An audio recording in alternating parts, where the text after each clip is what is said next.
আসসালামু আলাইকুম viewers, welcome to my channel. আমি কাউসারা নূপুর সব সময় ভিন্নতার স্বাদ দেওয়ার জন্য বারবার ফিরে আসি।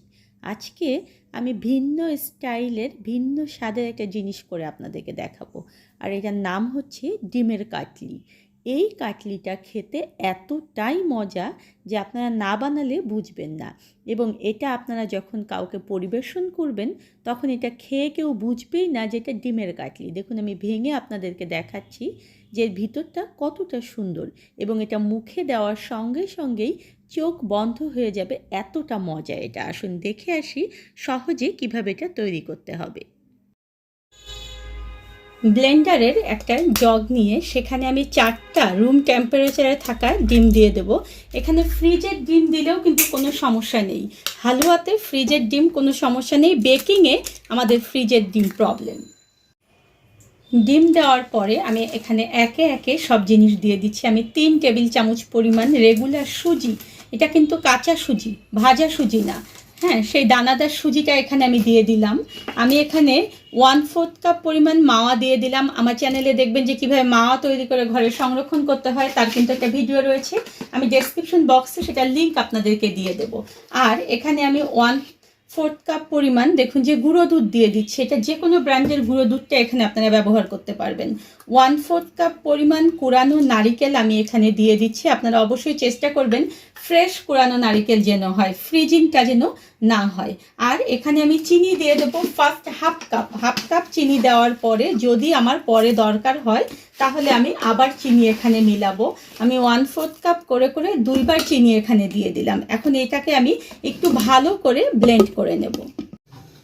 সব কিছু আমি ব্লেন্ড করে নিয়ে চুলায় দেখুন যে একটা কড়াই উঠিয়ে দিয়েছি, আর চুলার কড়াইয়ের মধ্যে আমি এখন 4 থেকে 5টা 6টা ছোটো এলাচ দিয়ে দিলাম। এই ছোটো এলাচ দেওয়ার পরে এখানে আমি 1/4 কাপ পরিমাণ ঘি দিয়ে দিচ্ছি। এখানে কিন্তু ঘিটা একেবারে অবশ্যই দিতে হবে, আর যে কোনো হালুয়াতেইতে কিন্তু ঘি দিতে হয়। আমি এটা চুলার একদম কিন্তু আঁচ কমিয়ে দিয়েছি। আমি আপনাদেরকে দেখাচ্ছি যে এটা চুলার একেবারে সর্বনিম্ন আঁচে আমাকে করতে হবে। এই হালুয়াটার কিন্তু বিশেষত্বই হচ্ছে এটা। এখন এই পুরো যে ব্যাটারটা আমি তৈরি করেছিলাম সেটা আমি এর মধ্যে ঢেলে দিলাম, এবং দ্রুত হাতে দেখুন যে আমি এভাবে নাড়তে থাকবো, এবং এটা কিন্তু নাড়া বন্ধ করা যাবে না, আর কখনোই কিন্তু চুলার আঁচটাকে বাড়ানো যাবে না। অল্প আঁচে দেখুন যে অনবরত নেড়ে 8 মিনিট ধরে আমি এটাকে নাড়ছি।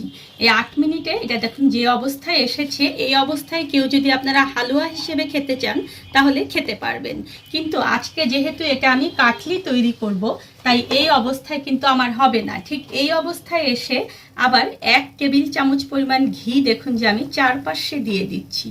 দেখেছেন, এটা আমি 1 টেবিল চামচ পুরোপুরি দিলাম না, আরও কিন্তু আমি ওখান থেকে একটু বাঁচিয়ে রাখলাম, সেটা আমি আবার পরবর্তীতে দেব, এবং এটাকে আবার আমি এভাবে অল্প আঁচে নাড়তে থাকবো। 12 মিনিট পরে দেখুন যে আমি আপনাদেরকে দেখিয়ে দিচ্ছি এটা ঠিক কী রকম হয়েছে। এটা কিন্তু একদম সুন্দর, দেখুন যে মিহি দানাদার হয়েছে, মনে হচ্ছে যে সুজি, এটা সুজির দানাদার হালুয়া যেমন ঠিক সেরকম হয়ে গেছে। কিন্তু এটাকে আমি যেহেতু কাটলি বানাবো তাই এটাকে আমি আরও 3-4 মিনিট ধরে ভাজতে থাকবো। দেখুন আরও 7 মিনিট ধরে আমি অল্প আঁচে এটাকে ভাজলাম, এবং এরকম যখন হালকা একটু গোল্ডেন ব্রাউন ভাব চলে এসেছে তখন আমি যা আর একটু ঘি রেখেছিলাম সেটা এখানে দিয়ে দিলাম, দিয়ে আবার এটাকে আমি 5 থেকে 6 মিনিট ধরে এভাবে অল্প আঁচে ভাজবো। দেখুন আমি একেবারে খুব সুন্দর ব্রাউন করে কিন্তু এটাকে ভেজে নিয়েছি। আমার মোট 25 মিনিট লেগেছে, সেখানে আপনাদের 25 মিনিট কিংবা 26 মিনিট 27 মিনিট এরকম লাগতে পারে। এই অবস্থায় আমি চুলার জালটাকে একদম বন্ধ করে দিলাম, আর দিয়ে এটাকে আমি ঢেলে নিচ্ছি। যে পাত্রে আপনি আপনার হালুয়াটা দিতে চান, কাটলিটা দিতে চান, ঠিক সেই পাত্রে দেখুন যে আমি একটা বেকিং পেপার বিছিয়ে সেখানে কিছু কাজু বাদাম এবং কিশমিশ দিয়ে রেখেছি নিচের দিকে। এখন আমার কাটলির যে তৈরি করলাম আমি সেটা এখন এখানে আমি দিয়ে দিচ্ছি। স্প্যাচুলা দিয়ে এভাবে চেপে চেপে আপনারা লেবেলটাকে সমান করে দেওয়ার চেষ্টা করবেন, আর এটা কিন্তু একদম এভাবে চেপে চেপে বসাতে হবে। 10 মিনিট এখন এটাকে আমি একটু ঠান্ডা হতে দেব। 10 মিনিট পরে একটা ধারালো চাকু দিয়ে জাস্ট এভাবে একটু দাগ কেটে কেটে রাখবো আমরা, যাতে করে পরবর্তীতে এটা শক্ত হয়ে গেলে আমাদের কাটতে সমস্যা না হয়। এখন এটাকে আমরা রুম টেম্পারেচারে ঠান্ডা হতে দেব 2 থেকে 3 ঘন্টা।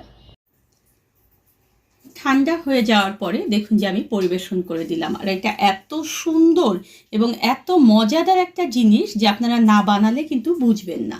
ধন্যবাদ সবাইকে আমার সঙ্গে থাকার জন্য। আর আমার পরবর্তীতে আরও নতুন কোনো ভিডিও পেতে হলে প্লিজ আমার চ্যানেলটা সাবস্ক্রাইব করবেন।